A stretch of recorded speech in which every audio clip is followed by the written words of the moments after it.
मित्रांनो, यंदाचा big boss season कोणता स्पर्धक जिंकणार याबाबत बिग बॉसच्या माजी स्पर्धकाने एक मोठी भविष्यवाणी केली आहे आणि तसेच कोणत्या स्पर्धकाला बिग बॉस मराठीमध्ये घेणे पटले नाही यावर देखील भाष्य केले आहे। मित्रांनो, बिग बॉस मराठी सीझन 1 ची स्पर्धक आरती सोळंकी हिने भविष्यवाणी करत म्हटले की यंदाच्या सीझनची विनर निक्की तांबोळी ठरू शकते, कारण हा गेम निक्कीला चांगल्याने ठाऊक आहे, त्यामुळे कसं खेळायचं हे तिला माहिती आहे। आधी देखील ती बिग बॉस मध्ये जाऊन आली आहे, शिवाय शी इज सुपर इंटेलिजंट। कोणत्या गोष्टींमुळे ती चर्चेत राहू शकते हे तिला चांगल्याने ठाऊक आहे। ती प्लॅननुसारच खेळते, तेव्हा तिच्या जिंकण्याचे चान्सेस मॅक्झिमम आहे।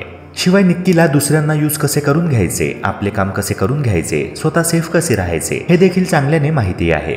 मित्रांनो, आरती सोळंकी यांना बिग बॉस मध्ये इरिनाला स्पर्धक म्हणून एंट्री देणे अजिबात पटलेले नाही, कारण इरिनाचे महाराष्ट्रामध्ये कोणतेही योगदान नाही। बिग बॉस मराठीमध्ये येऊन तिने वैभवद्वारे मराठी स्पीकिंग कोर्स लावल्याचे दिसत आहे, असे देखील आरती म्हणाल्या। मित्रांनो, आरती सोळंकीच्या वक्तव्यावर तुमचे काय मत आहे कमेंट सेक्शनद्वारे नक्की कळवा।